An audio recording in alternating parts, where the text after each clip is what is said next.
Buenas Promisers, ¿cómo estáis? Arrancamos semana con unas crónicas que, lleváis mucho tiempo pidiéndome. Son las crónicas de la señorita Catalina, uno de los personajes favoritos de la audiencia de La Promesa y un personaje que desde luego suele pasarlo mal y últimamente estamos sufriendo con ella el engaño que sufre a manos de Pelayo, que se coronó la semana pasada al pedirle matrimonio durante el espectáculo del mago. Pero ¿cuál es el núcleo duro de Catalina? ¿Cuál es la historia de esta muchacha? Pues hoy vamos a hablar de ella y vamos a descubrir todo sobre la que por mérito propio debería ser la próxima marquesa de Luján. Pero antes, como siempre, soy Juan y ya podéis ir dándole me gusta al vídeo y suscribiendo si no lo estáis para que sigamos creciendo y cada vez seamos más promisers y más clippers. Y por supuesto, no olvidéis que también tenéis los enlaces, como siempre, a mi novela Postbellum, un thriller lleno de pasión que está petándolo en ventas. Y el otro día, hace ya varios días que no le pude contestar y no recuerdo en qué vídeo estaba el comentario, una persona me decía que por qué no me animaba a escribir fantasía. También la escribo y de hecho te estará saliendo una etiquetita a un vídeo donde hablo de eso, por si lo quieres ver. Perdona, que es que no me acuerdo de quién era. No tengo memoria como Catalina. ¿Qué le vamos a hacer? Porque sin duda uno de los puntos fuertes, de las anclas que el personaje de Catalina tiene para haber desarrollado este carácter es cómo recuerda el pasado, cómo recuerda esos días felices en los que su madre vivía.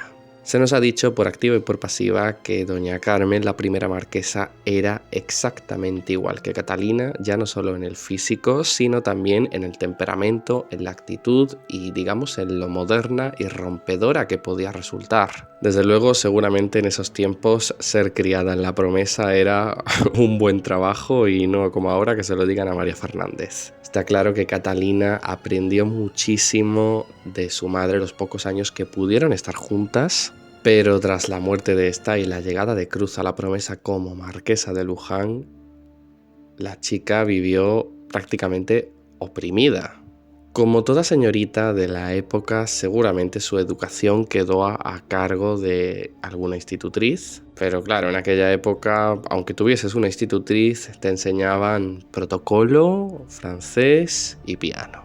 Aún así, Catalina se las arregló para darse maña con las cuentas, aprender matemáticas, también está bastante ducha en literatura, habla inglés porque recordemos que su novela favorita es La Isla del Tesoro, la cual su madre le leía tanto a ella como a Tomás cuando eran pequeños. Pero en general Catalina siempre lo ha tenido difícil, ya no solo por Cruz, sino porque su padre Alonso tampoco estaba de acuerdo en que se ocupase de cosas que no eran su potestad, ya que la finca, el título, el patrimonio, todo iba a ser para Tomás, y ella pues simplemente tenía que preocuparse de encontrar un buen marido. Pero los años pasaron y para cuando comenzó la serie, para cuando Tomás se iba a casar con Jimena, La Promesa estaba en declive total, la familia estaba al borde de la ruina y aún así Alonso no daba su brazo a torcer. Sin embargo, pocos capítulos después, finalmente Catalina consiguió ponerse al frente de la finca, sanear las cuentas y durante este año de serie hemos visto cómo Catalina una y otra vez ha salvado a la familia gracias a su maña para los negocios, que incluyen por supuesto este negocio de mermeladas, esta especie de cooperativa que ha formado, igual que su padre antaño cuando heredó el marquesado también, y que tan polémica es debido a que es una tapadera para el tráfico de armas. Hay varios puntos sobre Catalina que quiero resaltar, y es que, el primero es que obviamente Catalina es una mujer feminista, sufragista para la época, ha discutido estos temas desde el mismo primer capítulo. Y yo me pregunto, ¿quién fue la influencia de Catalina en estos temas? ¿Fue también su madre, doña Carmen, a pesar de que ella todavía era muy pequeña? ¿O hay otra persona, otro pariente que no conocemos? Muy pronto hablaremos de doña Carmen también y de la familia de esta, pero me llama poderosamente la atención que Catalina haya salido así sin más figuras femeninas o maternas, digamos, en la casa, aparte de Cruz, pues que su madre, a la que conoció muy poco, y hay que tener cuidado con la idealización, y Simona y Candela. También debemos meter a Cruz en ese saco, desgraciadamente, pero básicamente son esas. Y hay que tener en cuenta también un factor muy importante con Catalina, que es lo que la diferencia mucho de personajes también tan rompedores como por ejemplo Hannah. Hannah es pobre, Hannah es obrera, mientras que Catalina es una señorita. Por eso me llamaba mucho la atención desde el principio de la serie el estado, digamos, de opresión aparente en el que vivía el personaje. Catalina es la más mayor junto a Tomás, aunque bueno, Tomás está muerto, así que no lo vamos a contar, de los hermanos, de los hijos del marqués. Y tiene casi 30 años ya, o sea que prácticamente para aquella época era una solterona, aunque ahora ha aparecido Pelayo en la ecuación. Se lleva unos añitos con Leonor, que es la pequeña. En aquellos años la costumbre era que la hija más pequeña fuese la que se quedase soltera, se quedase en casa y se dedicase a cuidar a los padres cuando envejecieran. Sin embargo, puedo ver a Alonso y a Cruz razonando que Leonor seguramente tendría más papeletas para encontrar marido que Catalina, que pues como digo ya se estaba quedando para vestir santos. Y pues pensar que ella iba a ser la que se quedase en casa para siempre cuidándolos cuando envejecieran es el único motivo por el que puedo creer que en ningún momento Alonso decidiese permitir que su hija estudiase, porque no hay ningún mal en ello. Aunque obviamente en 1913 y 14 la situación de la mujer no era nada idílica y por supuesto no tenía nada que ver con la que tenemos hoy en día. La diferencia, como digo, entre Catalina y el resto de personajes femeninos es que ella es una mujer privilegiada porque ha nacido en una clase pudiente, en una familia noble. Y las primeras mujeres universitarias, estudiantes y que empezaron a abrir barreras, pues eran precisamente eso, las mujeres ricas. Si habéis visto, por ejemplo, la serie La otra mirada, que va de un colegio de señoritas en Sevilla en los años 20, pues prácticamente todas las alumnas, menos una, que está becada, son eso, privilegiadas. Y de hecho no era tan poco común en aquella época que una mujer de cierta clase recibiese estudios. Ayer hablaba en el vídeo de los avances de que a lo mejor Mr. Cavendish estaba emparentado con Isabel Bowes-Lyon, la que sería años después la reina de Inglaterra y futura reina madre, porque era madre de Isabel II, y yo encuentro cierto parecido en esa mujer y Catalina. En un resumen muy resumido, Isabel Bowes-Lyon era la hija de unos nobles, pero de unos nobles muy poco conocidos, de una zona muy rural, apartada y aislada, como podrían ser los marqueses de Luján perfectamente.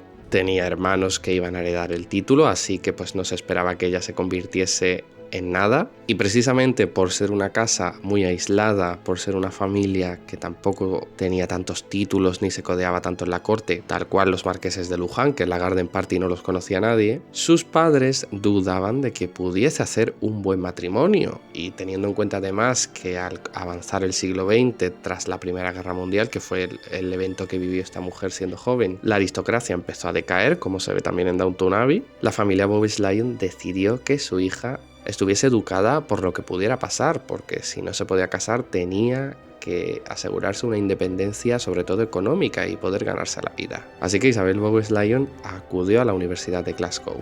Y aquí estaréis viendo seguramente una foto muy rara de ver de su graduación.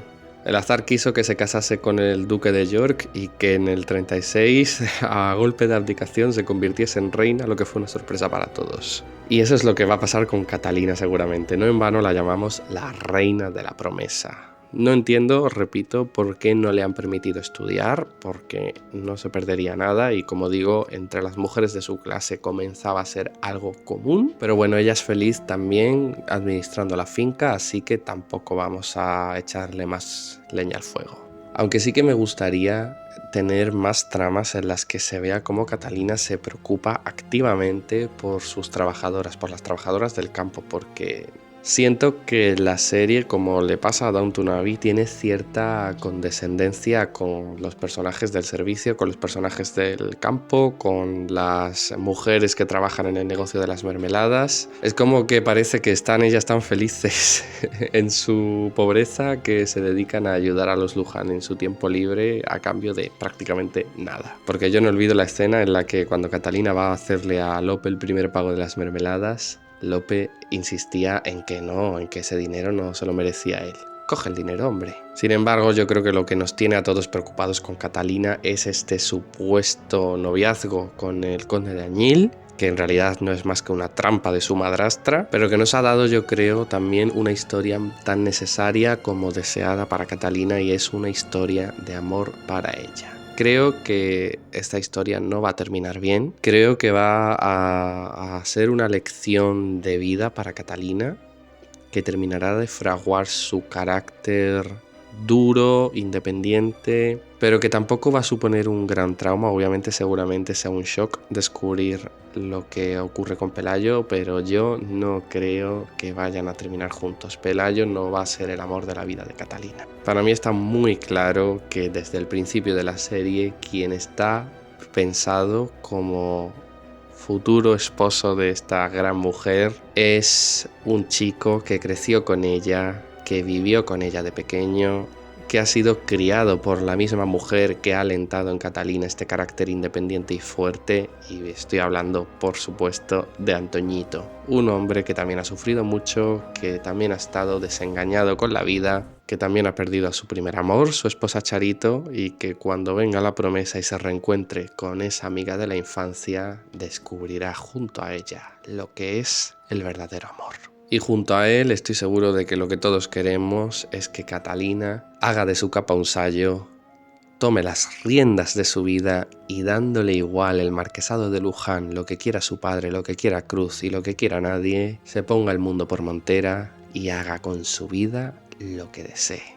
Ya sea estudiar, ya sea marcharse a abrir su propio negocio, ya sea viajar, su deseo será su voluntad, porque para algo es Santa Catalina de Luján, la reina de la promesa. Y con esto concluye mi reseña de Catalina. Me podéis decir en los comentarios si estáis de acuerdo con mi visión de ella y con estos puntos que he descrito, también con mi teoría de Antoñito. Y nada, que si os ha gustado el vídeo, dadle me gusta, que me ayuda muchísimo. Suscribíos si no lo estáis, que me ayuda todavía más. Y por supuesto, no puedo despedirme sin deciros que nada, que si tenéis todavía más ganas de historias de época, pues que tenéis disponible en Amazon mi novela Postbellum, un thriller de época ambientado en la España de 1920. Es un thriller, pero está lleno de pasión, y bueno, vais a ver que la lectura no os va a dejar indiferente, porque bueno, va a parecer que estáis viviendo en esa época, que estáis viviendo en 1920, que estáis sintiendo la realidad de ese año día a día, y bueno, y que con el vocabulario también va a parecer que estáis hablando como en la España de entonces, con ese castellano, digamos, pseudo antiguo, y tiene pues unos personajes, como digo, súper pasionales, con ese Acacio Alborg que no puede asumir de quién se ha enamorado y que sufre por ello, con ese Eren que esconde tantos secretos, un refugiado de la Primera Guerra Mundial, conflicto que se trata muy bien como lo vivió España entonces, y con una villana que, bueno, es una villana a la altura de Cruz y a la altura de todas las villanas que hemos tenido en las series diarias. Doña Juana Janeiro, una mujer de armas tomar, por supuesto, como siempre, enamorada de quien no debe. Como digo, está disponible en Amazon, tenéis el enlace tanto en la cajita de descripción como en el primer comentario fijado, y yo con esto me despido aquí. Así que muchas gracias por todo y nos vemos mañana con más vídeos. Adiós.